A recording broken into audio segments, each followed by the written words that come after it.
इससे पहले कि हम वीडियो में आगे बढ़ें, कृपया चैनल को सब्सक्राइब करें, कमेंट करके हमें बताएं कि आपको ये कहानी कैसी लगी और इसे ज़्यादा से ज़्यादा शेयर करें जिससे हमारे चैनल की ग्रोथ तेज़ी से हो।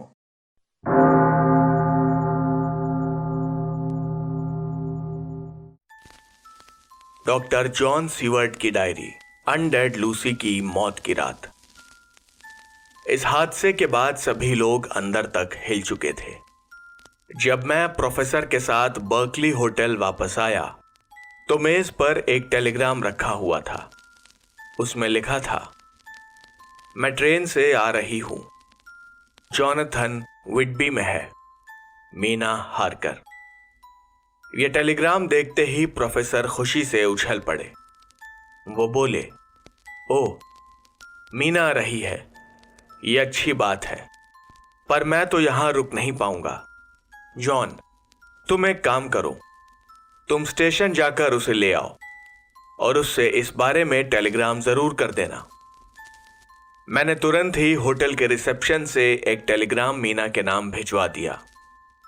जब मैं और प्रोफेसर साथ बैठे चाय पी रहे थे तब प्रोफेसर ने मुझसे कहा कि उनके पास जॉनथन की डायरी की एक टाइप्ड कॉपी है और उसके साथ ही मीना की डायरी भी।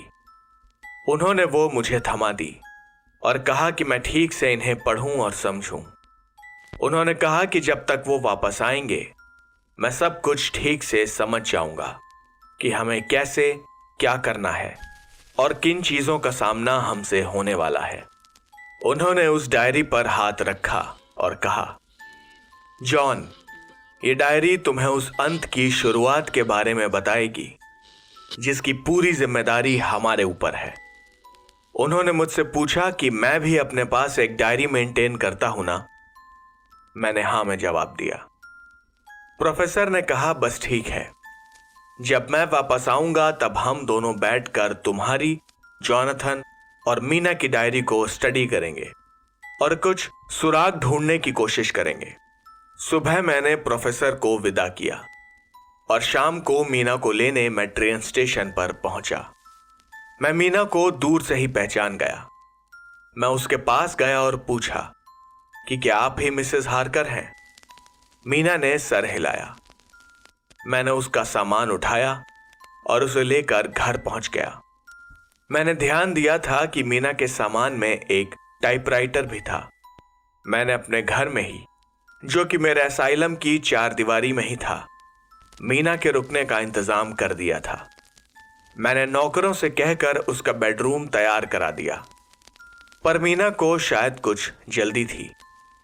उसने घर में आते ही मुझसे कहा कि उसे मुझसे कुछ बात करनी है। मैं उसे लेकर अपने स्टडी रूम में आ गया, पर मैं नहीं चाहता था कि मीना को पिछली रात के बारे में कुछ मालूम चले। हमने लूसी के साथ जो किया था वो समझ पाना हर किसी के बस की बात नहीं। मैं उसे डराना नहीं चाहता। 29 सितंबर, मीना हार्कर का जर्नल। मैं जब डॉक्टर जॉन के स्टडी रूम के बाहर ही थी तब मैंने उसे किसी से बात करते सुना। मैंने अंदर झांका तो वहां कोई नहीं था, पर फिर वो किससे बात कर रहा था? अंदर जाने पर मैंने देखा कि जॉन की मेज पर एक फोनोग्राफ रखा था जिस पर शायद वो अपनी दिनचर्या रिकॉर्ड कर रहा था। मैंने आज तक कभी भी फोनोग्राफ नहीं देखा था। मैंने जॉन से कहा कि क्या वो एक बार इसे चलाकर सुना सकता है। उसने तुरंत ही कहा, हाँ हाँ, क्यों नहीं, अभी लो। पर जॉन मुझे देखकर जैसे कुछ सकपकाया हुआ सा था। मैंने उससे कहा कि वो प्लीज मुझे एक बार लूसी की मौत के दिन की रिकॉर्डिंग सुनाए। मैं उसे आखिरी बार देख भी नहीं पाई थी और मेरा मन उसके बारे में बात करने का था। मैंने जॉन से पूछा कि लूसी की मौत आखिर हुई कैसे। इस पर जॉन कुछ हड़बड़ा गया और बोला, वो लूसी की मौत, क्या तुम सब कुछ जानना चाहती हो? मैंने कहा, क्यों नहीं, क्या इसमें कोई परेशानी है? जॉन शायद कोई बहाना ढूंढ रहा था।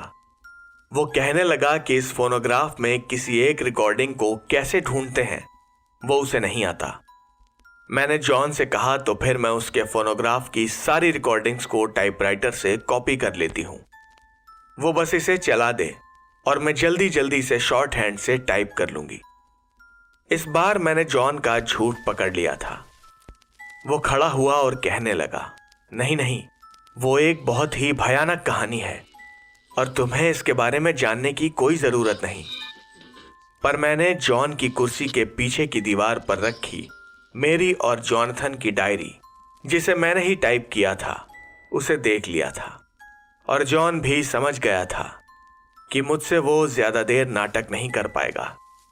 मैंने उससे कहा कि जॉन, तुम अभी मुझे नहीं जानते। जो डायरी तुमने अपने पास रखी है उसे मैंने ही लिखा है और इसमें लिखी हर बात पर मैंने कुछ अपने विचार हैं।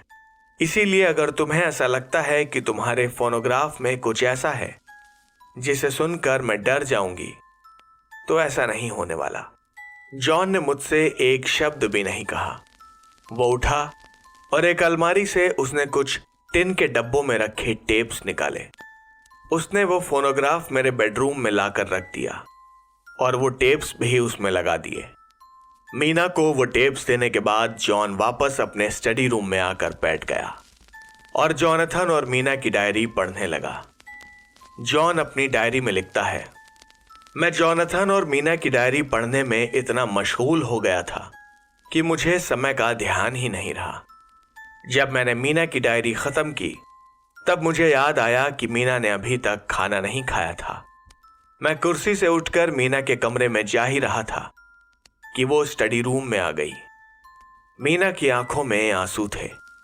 शायद उसने लूसी के वो टेप्स पूरे सुन लिए थे। मैंने मीना से कहा कि लगता है मैंने तुम्हें परेशान कर दिया है, मैं इसके लिए माफी चाहता हूं।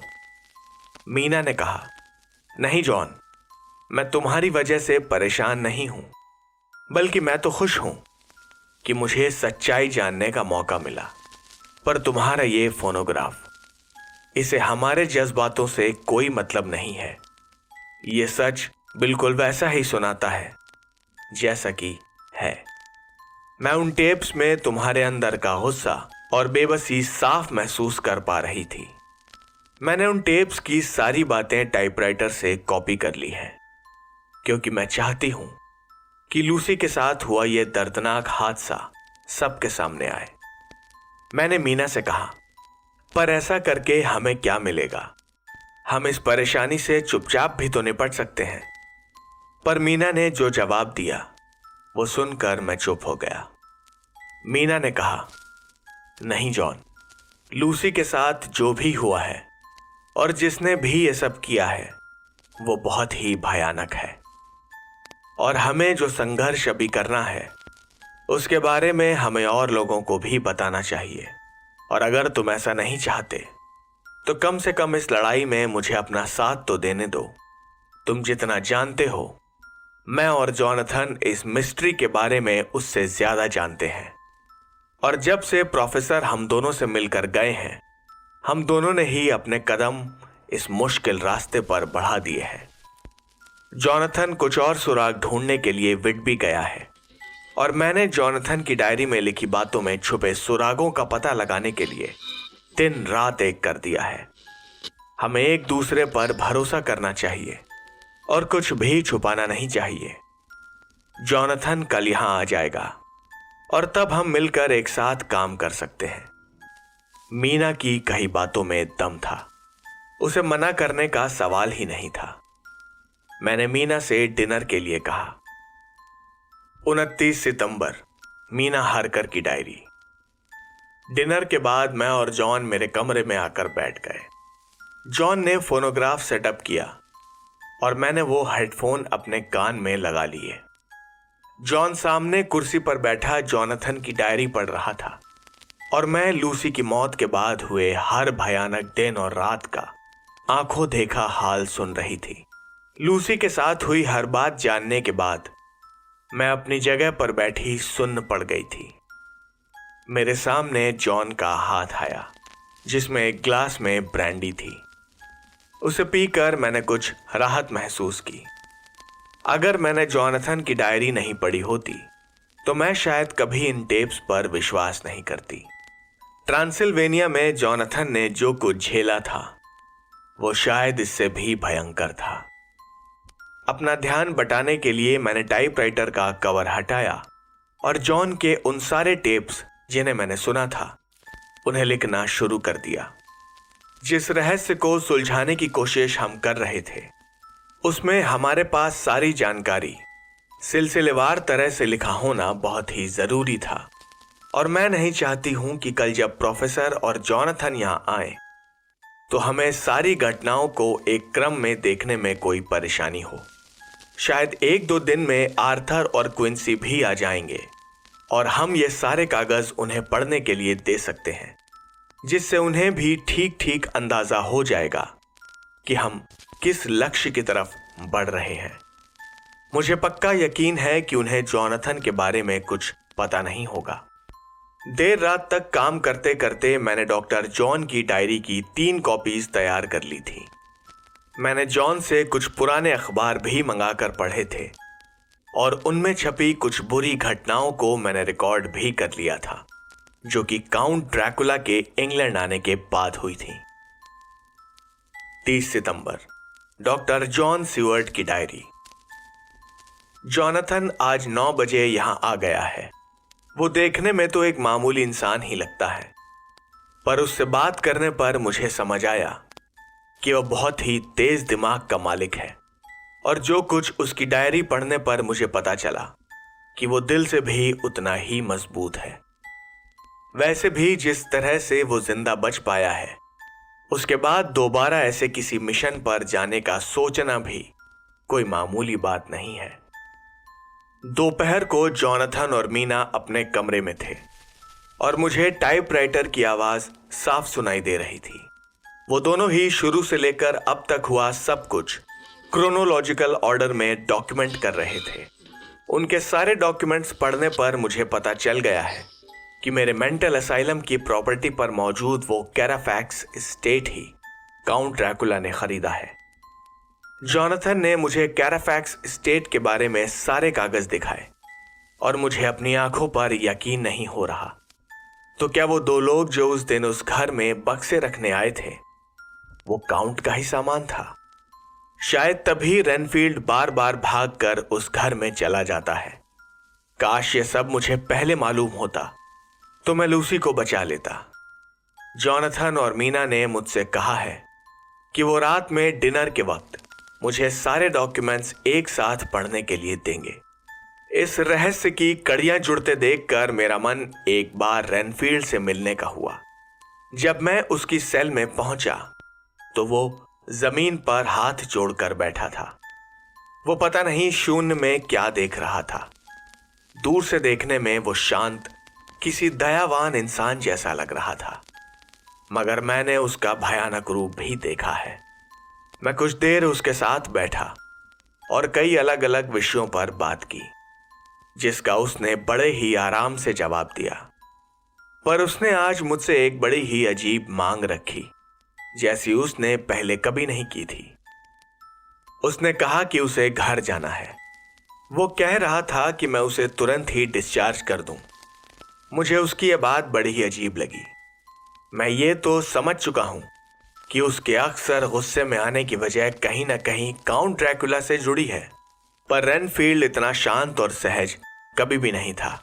कहीं उसे ये यकीन तो नहीं हो गया कि काउंट अपने मकसद में पूरी तरह से सफल होने वाला है। मुझे रेनफील्ड की इस खामोशी और शांत व्यवहार पर भरोसा नहीं है, और इसीलिए मैं उसे बिना कोई जवाब दिए बाहर आ गया। मैंने एक स्टाफ मेंबर को उस पर नजर रखने के लिए कह दिया है। 29 सितंबर, जॉनथन हार्कर की डायरी। मैंने अभी तक जितनी भी जांच पड़ताल की है, मुझे यह समझ आ गया है कि काउंट का पता लगाने के लिए मुझे यह जानना होगा कि ट्रांसिल्वेनिया से भेजा गया उसका वो सारा सामान कहाँ है। मैंने कार्गो शिप करने वाले मिस्टर बिलिंगटन से बात की थी और उन्होंने मुझे मिलने बुलाया था। अपने घर पर उन्होंने मेरा अच्छा स्वागत किया और मुझे काउंट के शिपमेंट से जुड़े सारे कागज देखने के लिए दिए। इन कागजों में काउंट की लिखी कुछ चिट्ठियां भी थीं जो उसने इस शिपिंग कंपनी को लिखी थी। काउंट ने सब कुछ बहुत ही सफाई से प्लान किया था। उसने अपने रास्ते में आने वाली हर छोटी बड़ी अड़चन को जैसे पहले ही भांप रखा था और उनसे निपटने का इंतजाम भी पहले ही कर लिया था।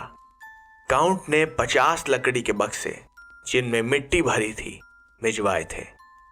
उस इनवॉइस में लिखा था कि ये बक्से कुछ साइंटिफिक एक्सपेरिमेंट्स के लिए हैं। मैंने इनवॉइस और चिट्ठियों में मौजूद सारी जरूरी चीजों को नोट कर लिया था और उसके बाद मिस्टर बिलिंगटन से इजाजत लेकर मैं पोर्ट पर भी गया।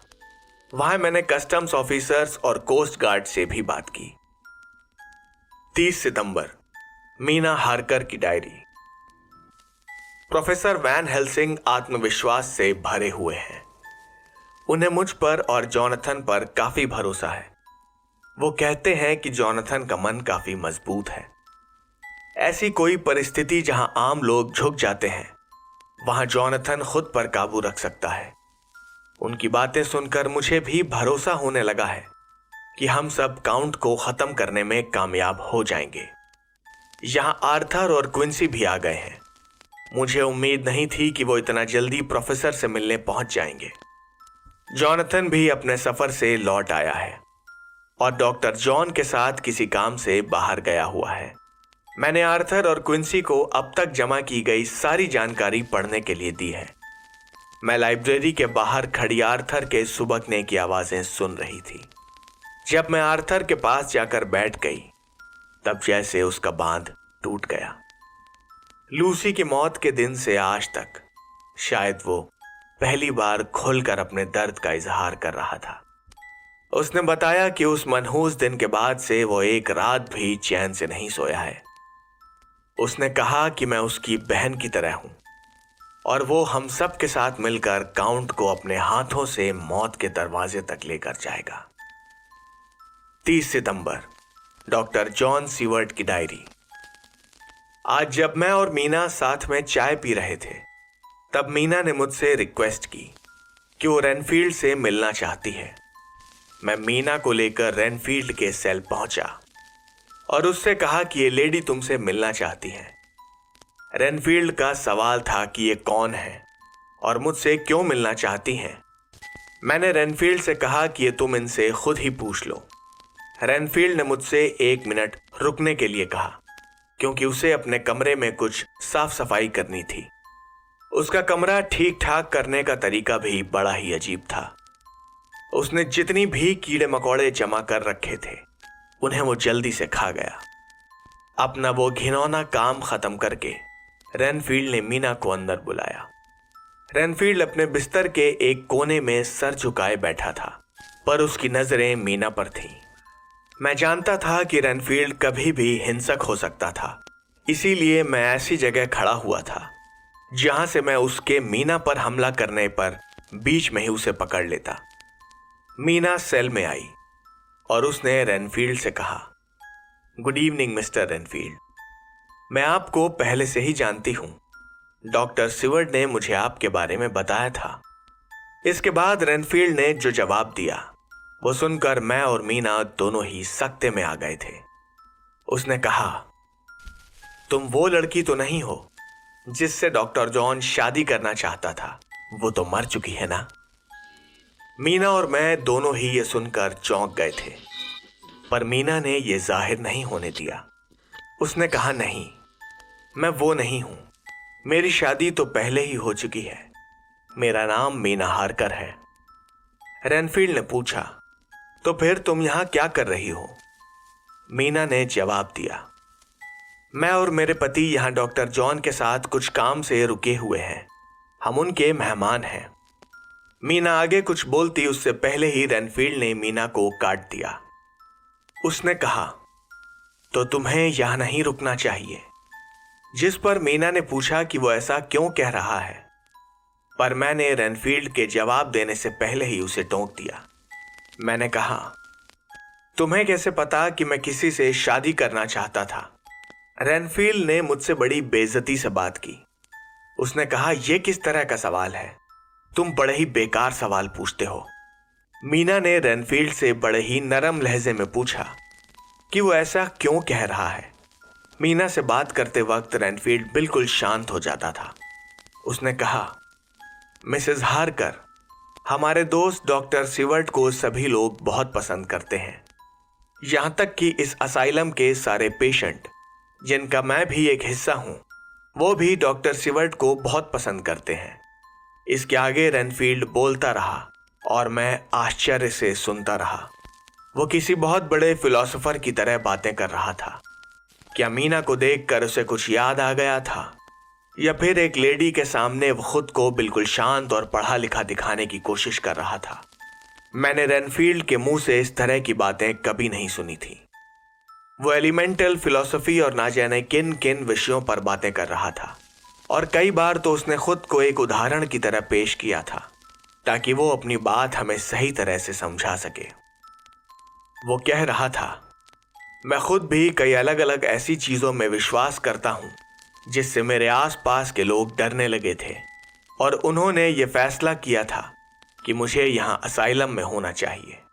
मैं अब भी यही मानता हूं कि लाइफ कभी खत्म नहीं हो सकती।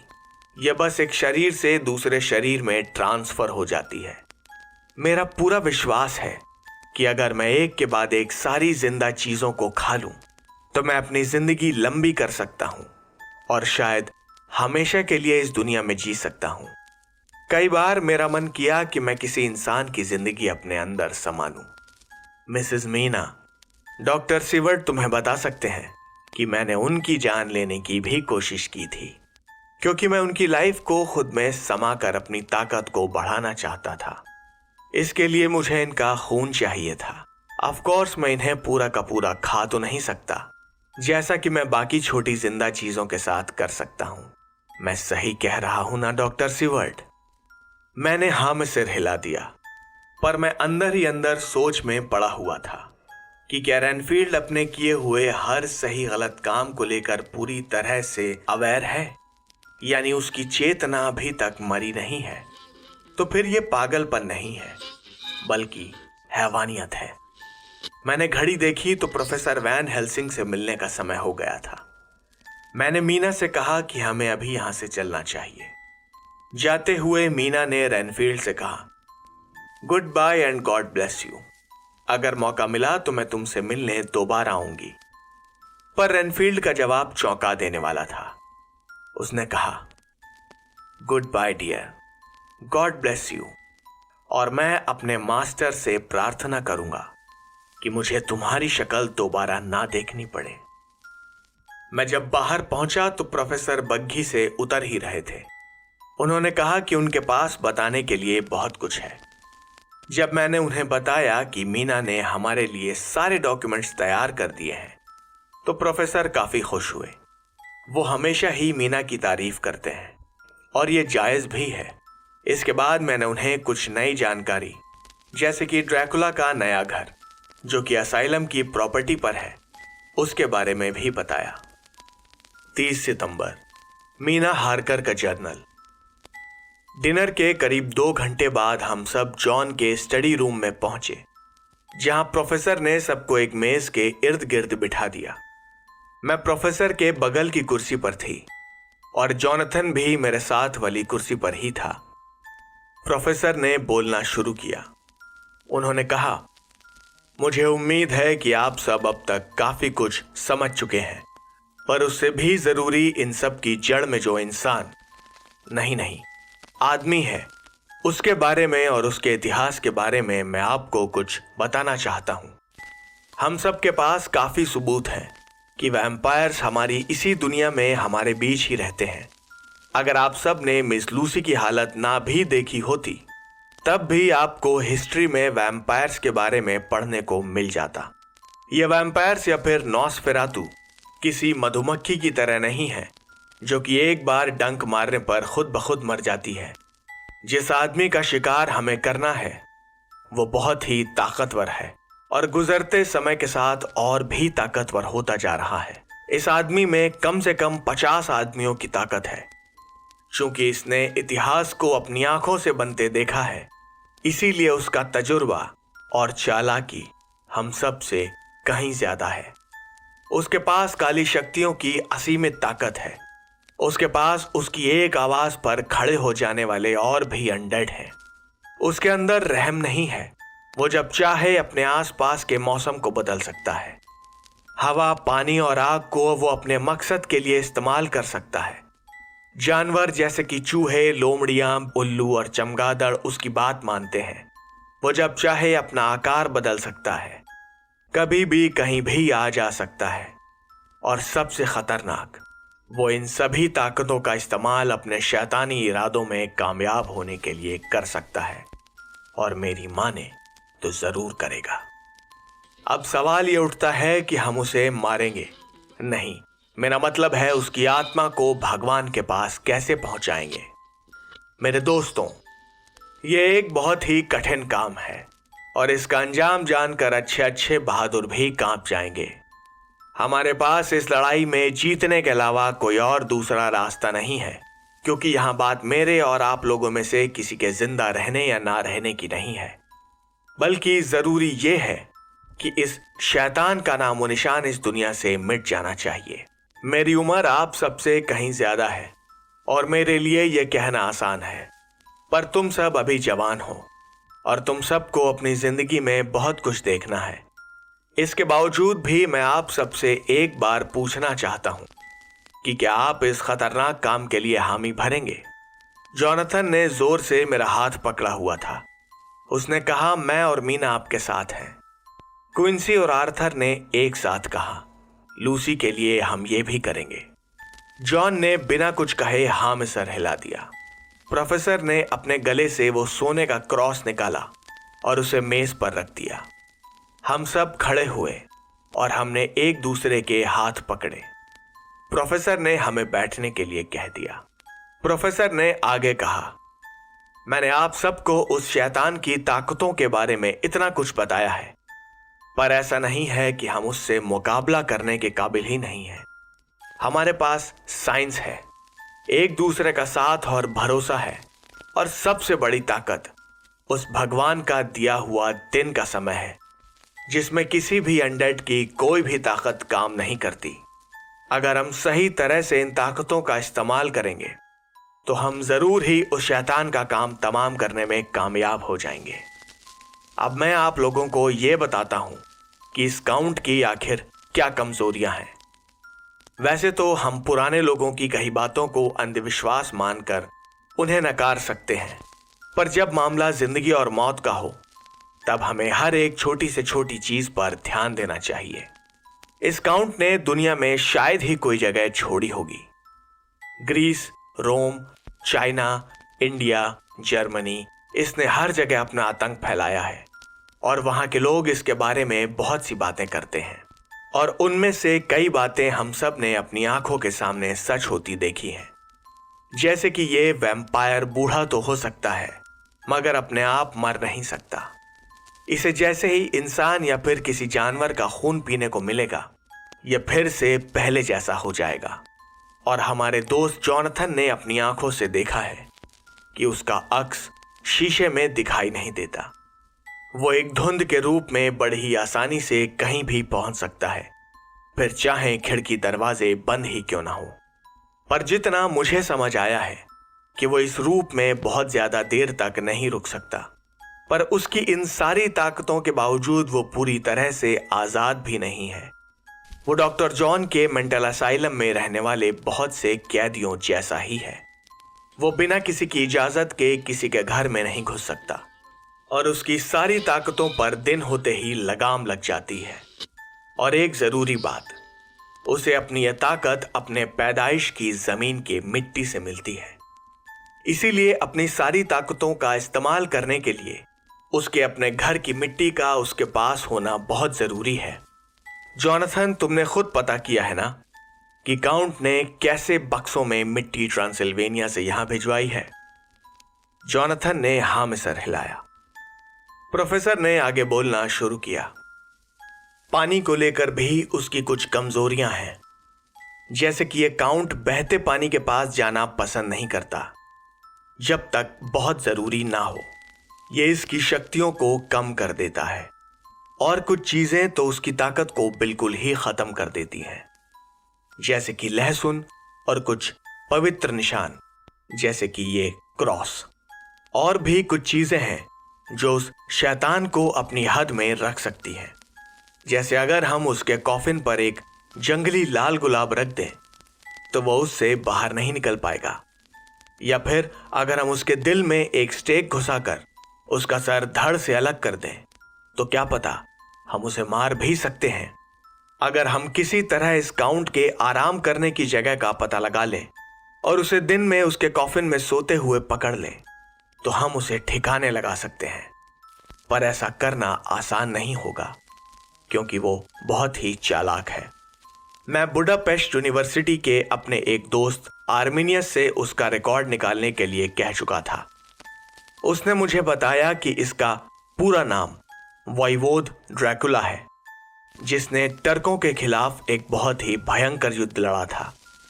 और अगर मेरे दोस्त की बात में जरा भी सच्चाई है तो हम सबको ये समझ लेना चाहिए कि यह कोई मामूली आदमी नहीं है, क्योंकि उस भयंकर लड़ाई के सदियों बाद भी उसका नाम अपनी बहादुरी और अपनी चालाकी के लिए मशहूर है। ट्रांसिल्वेनिया के उस इलाके में लोग वॉइवोद ड्रैकुला को बड़ी इज्जत की नजर से देखते हैं, पर वो ये नहीं जानते कि ये काउंट वही ड्रैकुला है जिसकी सदियों पुरानी कहानियां वो एक दूसरे को सुनाते हैं। ऐसे फौलाद जैसी मजबूत इच्छा शक्ति के मालिक और उस बहादुर आदमी का मुकाबला अब हमसे है। आर्मीनियस ने मुझे उसके खानदान के बारे में भी बताया। उसने कहा कि ये ड्रैकुला शाही लोग हैं जो कि समय के साथ किसी शैतानी इंसान या शक्ति के गुलाम बन गए थे।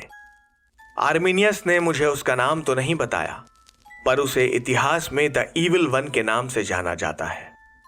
उसने बताया कि उस ईविल वन और उसके चेलों को स्ट्रेगोइका, विच, ऑर्डोग या पॉकॉल, सेटन और हेल, और यहां तक कि एक रिकॉर्ड में ड्रैकुला की पूरी नस्ल को ही वैम्पायर कहा गया है।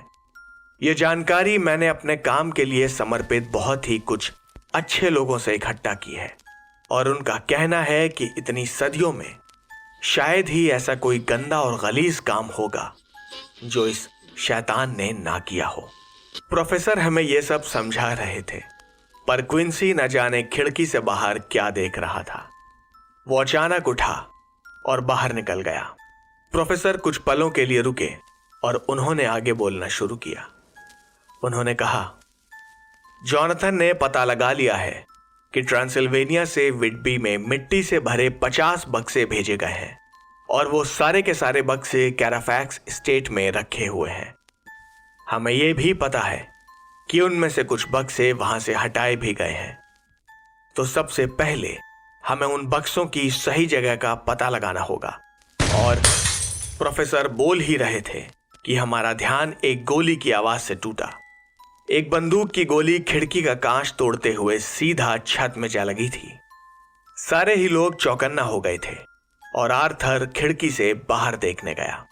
बाहर से क्विंसी की आवाज आई, परेशान होने की जरूरत नहीं है, ये गोली मैंने चलाई थी, मैं ऊपर आकर सब समझाता हूं। ऊपर आते ही क्विंसी ने मुझसे और बाकी लोगों से हमें चौंका देने के लिए माफी मांगी। वो कहने लगा कि जब प्रोफेसर हमें सब कुछ समझा रहे थे तब बाहर खिड़की पर एक बहुत बड़ा सा चमगादड़ लटका हुआ था। क्विंसी कह रहा था कि उसे शक था कि कहीं एक काउंट तो नहीं, इसीलिए उसने बाहर जाकर सीधा उस पर गोली चला दी। प्रोफेसर ने क्विंसी से पूछा कि क्या तुम्हारा निशाना ठीक लगा? क्विंसी ने कहा नहीं, वो चमगादड़ जंगलों में कहीं उड़ गया। प्रोफेसर ने क्विंसी से कुछ भी नहीं कहा और आगे बोलना शुरू किया। उन्होंने कहा, जैसे ही हमें वो बक्से मिलते हैं हमें इस शैतान को सोते हुए ही ठिकाने लगा देना होगा और उसके घर की मिट्टी को हम होली वाटर से पवित्र कर देंगे। पर उन्होंने मुझे अपने साथ ले जाने से मना कर दिया। प्रोफेसर ने मुझसे कहा कि मैं उनसे कोई सवाल ना करूं। वो कह रहे थे कि मेरे उनके साथ ना होने पर वो सब ज्यादा खुलकर और बिना चिंता किए उस राक्षस से लड़ पाएंगे, वरना ऐसे में उन सबको मेरी ही चिंता लगी रहेगी। जॉनथन को भी उनकी बात सही लगी। उन सारे मर्दों का मन बन चुका था और मैं समझ गई थी कि वो मुझे अपने साथ नहीं ले जाएंगे। मैंने उनसे बहस नहीं की क्योंकि मुझे अपनी कमजोरियों का अंदाजा अच्छी तरह से है।